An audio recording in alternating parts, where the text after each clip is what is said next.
Sir, thank you so much.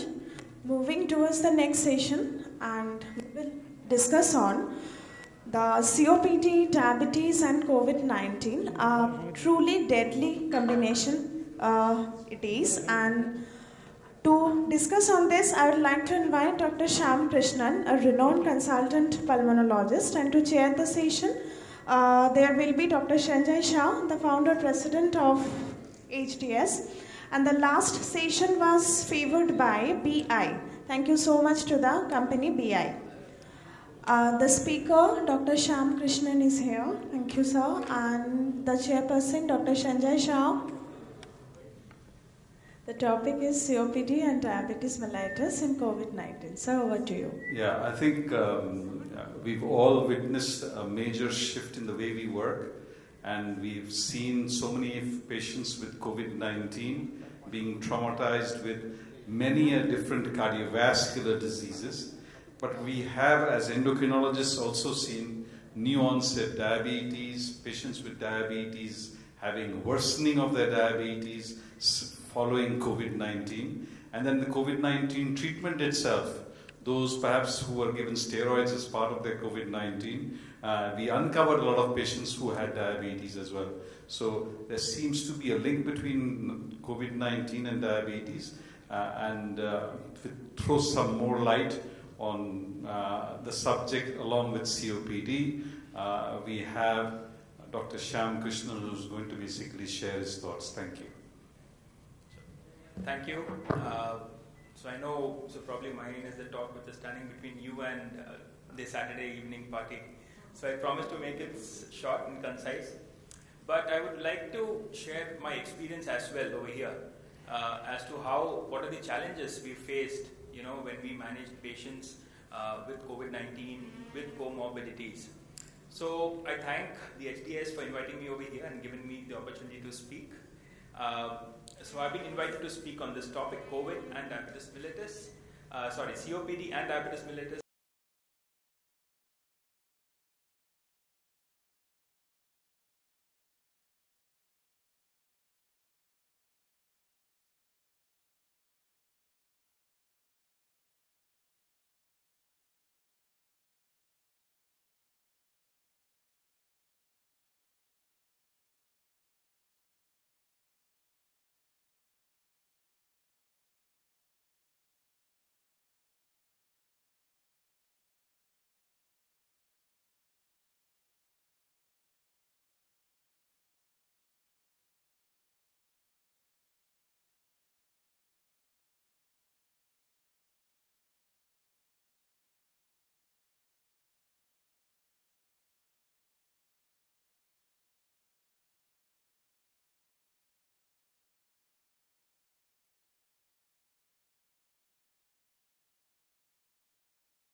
was tachycardic with a pulse of 120. Saturations were 90% on 12 liters. And then after intubation, he required an FiO2 of 80%. He had fever with a temperature of 101 degrees centigrade. You can see the X-ray, which shows bilateral diffuse infiltrates. His ABG revealed respiratory acidosis with a pH of 7.2 and a carbon dioxide of 72, the oxygen of 53 and a bicarbonate of 28. His labs, the initial labs, which were basically suggestive of an infective etiology, the total count was 16.6. He had a raised procalcitonin levels of 1.1 and the C-reactive protein of 106. His liver function test and the kidney function test were more or less normal. Slightly raised NT-proBNP of 2,200. His nasopharyngeal swab was positive for COVID-19 pneumonia. His cultures did not grow anything, both the blood, urine and the ET culture did not grow any bacteria. So this was the CT scan. Post-intubation, as you can see, there's diffused ground glass opacities and consolidation along with air bronchograms in both the lungs and predominantly in the bases. So this is definitely suggestive of severe COVID pneumonia. So we started the patient on broad spectrum antibiotics. We started him on piperacillin tazobactam. We gave him remdesivir as he was within the 5-day period. We treated him with IV steroids upfront and low molecular weight heparin. On day 3, his fever subsided. The inflammatory markers showed a decreasing trend. The X-ray showed clearing of the infiltrates. But then when we planned to extubate him, he failed the spontaneous breathing trial, due to which the patient was continued to be intubated. On day 7 of his ICU stay, he developed a new onset of fever and he showed worsening of oxygen saturation. The FiO2 was increased from 40% to 60%. His PEEP was also increased from 5 to 10 centimeters of water to maintain adequate oxygenation. A repeat chest X-ray showed increase in infiltrates. Repeat cultures were sent. A provisional diagnosis of a ventilator-associated pneumonia was made. His ET aspirate culture showed the presence of gram-negative bacilli, and the culture was suggestive of a multi-drug resistant Klebsiella sensitive only to colistin and polymyxin.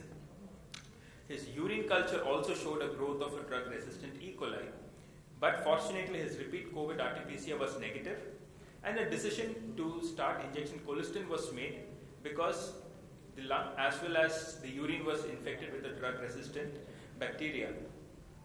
The other therapies were continued, that is the steroids, low molecular weight heparin, and the other nebulizations were continued. On day 11, the patient showed gradual improvement and was extubated to NIV. On day 14, he was maintaining an oxygen saturation of 1 to 2 liters on a nasal cannula. So he made considerable improvement. He was then shifted to the wards. A repeat X-ray, a repeat CT was done, and the repeat CT shows significant resolution of the lesions, but you can see the traction fibrotic areas developing in the images over here in the CT.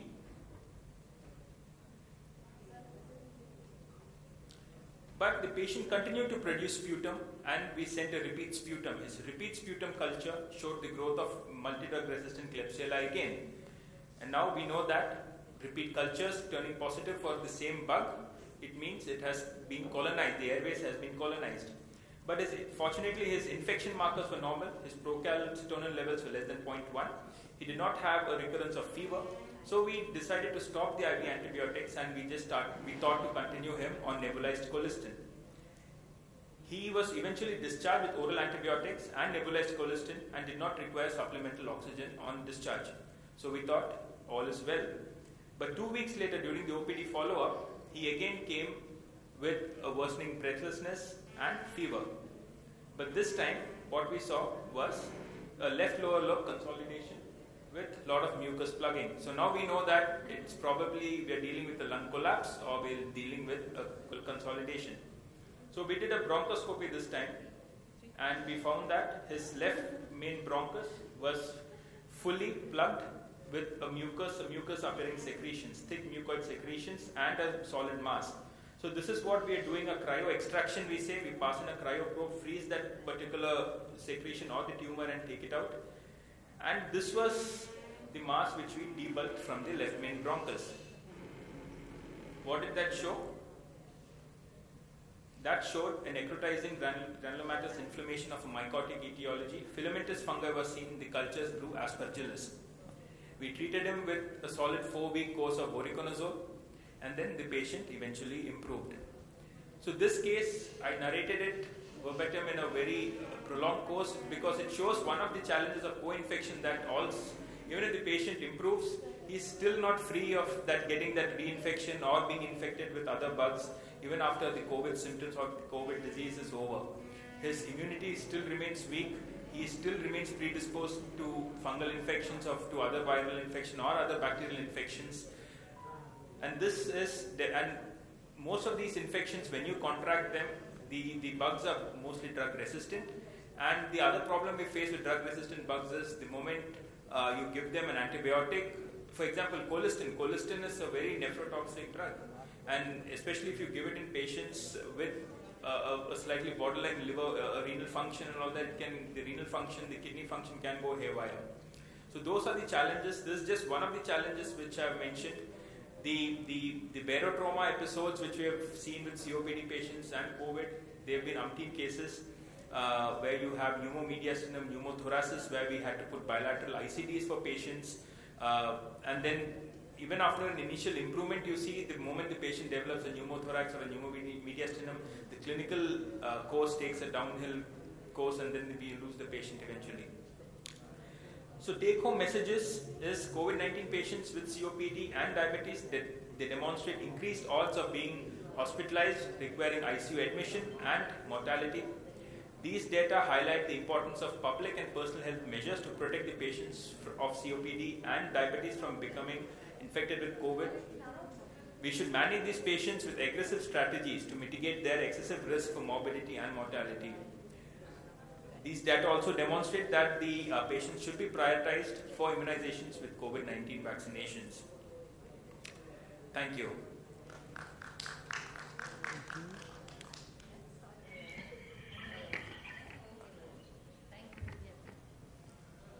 Thank you, Dr. Krisnan, for your excellent deliberation. Actually, I just want to have a comment whether the patient with ultimately the CT scan with high severity rate ultimately needing ECMO, and ECMO support is sometimes helpful in these particular cases. Would you agree? So, the moment you reach the point of intubation, the battle is more than half lost, to be frank. All the higher, be it lung transplantation, be it ECMO, even be it intubation, they always have a 20% chance of survival. There is a good 70 to 80% chance. No, I want to mean whether when the patient is not getting improvement with ventilation. Yes, in those cases. You have only ECMO as an option. But you should realize that ECMO, probably out of these 6-7 patients which were referred for ECMO, only one has survived. And it's irrespective of the age. I mean, the person who survived was actually an elderly gentleman. We lost 4 young patients whom we thought, he would survive. We actually referred him for transplantation, but they never could reach that stage where they could be off ECMO. But they eventually succumbed on ECMO itself. So ECMO is a promising modality when you're stuck to the wall and you don't know when to extubate the patient. ECMO is definitely promising that way, and it has shown a good, especially in the H1N1 swine flu epidemic, which had come probably a couple of years, 5-6 years back. It had proved its mettle in that. But COVID, unfortunately, what I've realized is from the experience which we gathered, it's all that the moment a patient is intubated. So even the cases like Medica had a lot of patients on ECMO, and they actually demonstrated very good responses on ECMO. But then if you ask the lead person there, so he would say early ECMO helped. But that early intubation, so for us also early awake proning, early intubation, early tracheostomy, all that, so we don't know when it's late. So if you do anything early, I feel that advantages for that particular modality. But whenever we've done something late, ECMO doesn't offer a great advantage. We lost patients that way.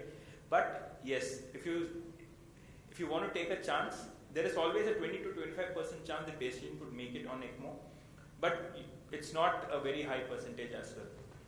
This is, I'm talking about COVID patients. We will now hear a lot about long COVID, patients who perhaps continue to have grumbling symptomatology, inflammation, infections, or atherosclerotic disease. I mean, how often or common is that after those people who perhaps struggled and recovered from ICU care? Is it yes, very common? And it is pretty common. So most patients who've been intubated, so all patients of COVID who had a very prolonged course, probably more than a month hospital stay, they developed severe muscle weakness, they developed reactive airways disease. Patients who've been intubated developed tracheal stenosis. Like this patient I showed you, they developed fungal infections. So, all these things definitely take a toll on the patient. But eventually they somehow come out of it. Patients who are, it's always that during the hospital stay, if you can make it, if you can discharge home, I've always seen a positive response. It's very, very few I've seen who have come within the next 3 to 4 months where they've been admitted and succumbed due to the infection or new onset infection. It's always, the thing that if you discharge a patient, they tend to recover, but then they have these symptoms. A lot of patients I've seen who develop obstructive airway disease post-COVID. They never had a history of asthma or COPD before, but after COVID, when you do a lung function test, you see that the constriction or an obstructive pattern. A lot of patient complaints of changing sleep cycles, like being prolonged, having a prolonged stay in the ICU when they get discharged. A lot of patients complain of insomnia, and that way a little bit of melatonin and all that. There have been studies which show that they help, but I'm not sure. They complain of that. Patient complains of getting irritable. A lot of patients, they develop sleep apnea for some reason after post-COVID. I've seen, or probably we are testing them more since they complain of daytime somnolence, fatigue and all that. We are probably testing them more for sleep apnea, and we're getting patients with sleep apnea even more. There are patients who complain of cognitive impairment. So all these, the syndromes which which are now bundling up and calling them long COVID, I sometimes feel it is probably a result of prolonged hospitalization. But then patients who have not been hospitalized and developing these symptoms, yes, you need to call them long COVID. Thank you so much. No, please, yes.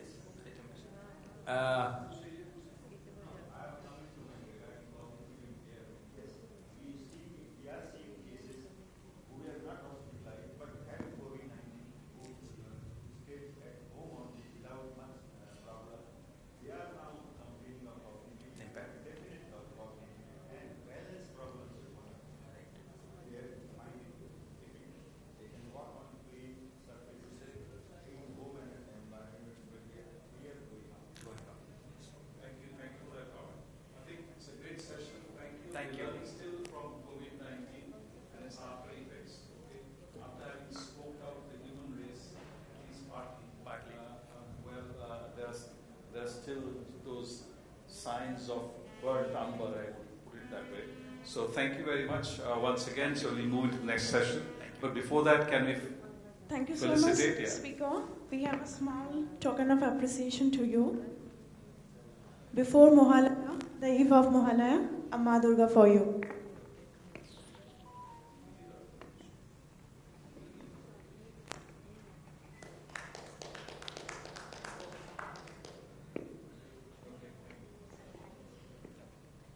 Thank you so much, Speaker. Thank you, Chairperson.